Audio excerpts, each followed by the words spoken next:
Hello, I'm Jashikins, and welcome to this episode of Jash Reads. Today, I will be reading the second chapter of Animorphs #1, The Invasion by K.A. Applegate. A flying saucer? Marco said. He laughed. That is, until he looked up. I could feel my own heart pounding in my chest. I felt weird and excited and afraid all at once. It's coming this way, Rachel said. It's hard to be sure, I could barely whisper. My mouth was so dry. No, it's coming this way, Rachel said. She has a very definite way of talking, like she's totally sure of everything she says. Rachel was right. Whatever it was coming closer, and it was slowing down. Now I could see pretty clearly what it looked like. It's not exactly a flying saucer, I said. First of all, it wasn't all that big. It was about as long as a school bus. The front end was a pod, shaped almost like an egg. Extending from the back of the pod was a long, narrow shaft. There were two crooked, stubby wing-like things, and on the end of each wing was a long tube that glowed bright blue on the back end. The little spaceship looked almost cute, kind of harmless, except that it had a sort of tail, a mean-looking tail that curved up and forward, coming to a point that looked as sharp as a needle. That tail thing, I said. It looks like a weapon. Definitely, Marco agreed. The little ship kept coming nearer, going slower all the time. It's stopping, Rachel said. She had the same strange, not quite real tone in her voice that I had, like we couldn't believe what we were seeing. Like maybe we didn't want to believe. I think it sees us, Marco said. Should we run? Maybe we should run home and get a camera. Do you know how much money we could get for a video of a real UFO? If we run, they might, zap us with phasers on full power, I said. I meant it as a joke. Kind of. Phasers are only on Star Trek, Marco said, rolling his eyes the way he does when he thinks I'm being a dweeb. Like he was some kind of expert on alien spaceships. Right. The ship stopped and hovered almost directly over our heads, maybe 100 feet in the air. I could feel the hair on my head standing on end. When I glanced at Rachel, it was almost funny.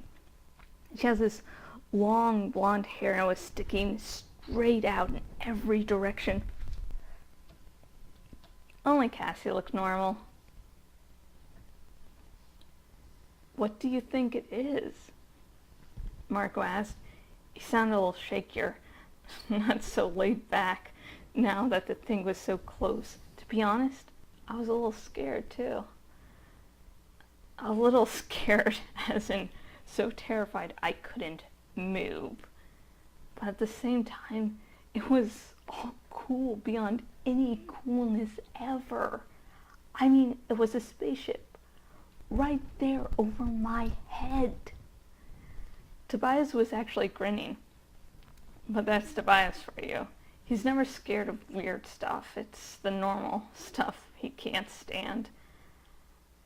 I think it's going to land, he said, this huge smile on his face. His eyes were bright and excited, and his blonde hair was standing up in clumps. The ship began to descend. It's coming right at us, I cried. I had to fight an urge to run yammering across the field all the way home, where I could crawl into my bed and pull the covers over my head. But I knew that this was an important, amazing thing. I knew I had to stay and see it all. I guess the others felt the same way, because we all just stood there as the ship hummed and glowed and slowly settled down in an open space between piles of junk and tumbled walls. I noticed there were black burn marks along the top of the pod section. Some of the skin of the pod had been melted. It touched the ground and instantly the blue lights went off. Rachel's hair fell back down onto her neck. "It isn't very big, is it?" Rachel whispered. "It's about," I tried to think, "about 3 or 4 times as big as our minivan." "We should tell someone," Marcus said. "I mean, this is kind of major, you know? Spaceships don't just land in the construction site every day. We should call the cops or the army or the president or something. We'd be totally famous. We'd get to be on Letterman for sure." "Yeah, you're right," I agreed. "We should call someone." But none of us moved. None of us was just going to walk away from a spaceship. "I wonder if we should try and talk to it," Rachel suggested. She was standing there with her hands on her hips, looking at the spaceship like it was a puzzle she had to figure out. "I mean, we should communicate, if that's even possible." Tobias nodded. He stepped forward and held out his hands. I guess he was showing whoever was in his ship that he wasn't carrying any kind of weapon or anything.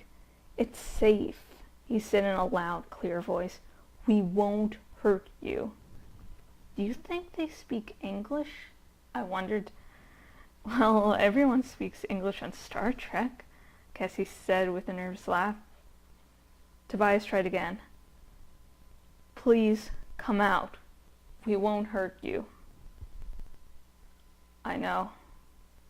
I froze. Okay, I had definitely heard someone say, "I know," only there hadn't been any sound. I mean, I heard it, but I didn't really hear it. Maybe this was all a dream. I looked kind of sideways at Cassie. She looked at me. Our eyes met. She had heard it too. I looked at Rachel. She was turning her head back and forth like she was looking for where that wasn't a sound, could have come from. I started to get a sick, twisty feeling in my stomach. "Did everyone hear that?" Tobias whispered. We all nodded at once, very slowly. "Can you come out?" Tobias asked in his loud, talking to alien's voice. "Yes." "Do not be frightened." "We won't be frightened," Tobias said. "Speak for yourself," I muttered. The others giggled nervously. A thin arc of light appeared, a doorway opening slowly in the smooth side of the pod part of the ship. I stood there, totally hypnotized. I just stared, waiting. The opening grew like a crescent moon at first, then a full, bright circle. Then he appeared. My first reaction was that someone had cloned a person and a deer together. The creature had a head and shoulders and arms that were more or less where they should have been. The skin was a pale shade of blue, but below that he had fur, a mix of blue and tan, covering a 4-legged body that really did look like it belonged to a deer. Or maybe a small horse. He ducked his head out the doorway, and I could see that even the fairly normal-looking parts of him weren't all that normal. For a start, he had no mouth. Just 3 vertical slits. And then there were his eyes. 2 of them were where they should have been, although they were a glittery green color that was kind of shocking. But the real shock was the other eyes. He had what seemed like horns, only on top of each horn was an eye. The horns could move, twisting to point the eyes front and back or up or down. I thought the eyes were bad, until I saw the tail. It was like a scorpion's tail, thick and powerful looking, and the end was a wickedly curved, very sharp looking horn or stinger. It reminded me of the alien spaceship and seemed kind of cute and harmless. Till you noticed the tail. The alien seemed kind of harmless at first glance too. Then you saw that tail of his and you thought, whoa, this guy could do some damage if he wanted. Hello, Tobias said. His voice was gentle, like he was talking to a baby. He was grinning. I realized I was smiling too. And at the same moment, I realized that there were tears in my eyes. I can't really describe how it felt, except that it seemed like the alien was someone I'd known forever, like an old friend I hadn't seen in a long, long time. Hello, the alien said in that silent way that you only heard inside your head. Hi, we all said back. To my surprise, the alien staggered. He fell out of the ship to the ground. Tobias tried to grab him and hold him up, but the alien slipped from his grasp and fell back to the dirt. Look, Cassie cried. She pointed at a burn that covered half the alien's right side. He's hurt. Yes, I am dying, he said. Can we help you? We can call an ambulance or something, Marco said. We can bandage that wound, Cassie said. Jake, give me a shirt. We can tear it up and make bandages. Cassie's parents are both veterinarians and she's totally into animals. Not that this was an animal. Not exactly, anyway. No, I will die. The wound is fatal.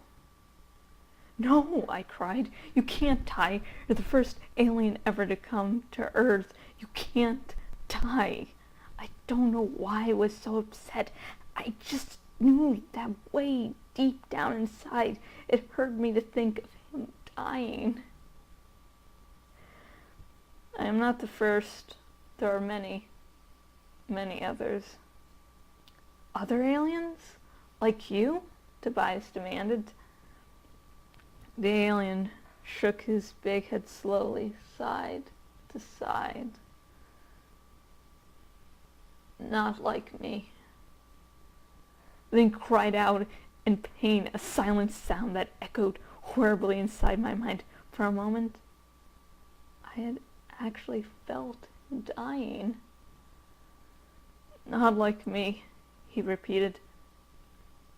They are different. Different? How? I said. I will remember his answer forever. He said, they have come to destroy you. And that's the ending of Chapter 2 of Animorphs number 1, The Invasion by K. Applegate. And I think, as will become customary at the end of each video, I'm going to take a little shot for all my viewers that drink alcohol. If you can take a shot of something too. If you don't drink alcohol or you're under 21, find water or soda or something. And luckily, I think this only took like 2 or 3 takes. So that's awesome. And if you have any comments or questions, please say them down in the comments below. If you're watching this on YouTube, you know where the comments are. If you're watching on my blog, they'll be down below the videos too. So, here.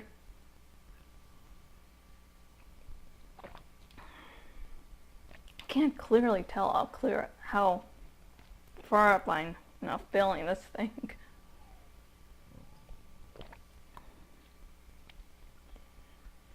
I'm drinking sake, if you're wondering.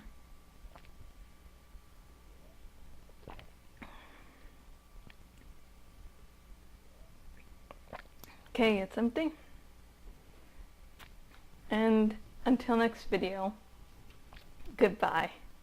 Wait, wrong.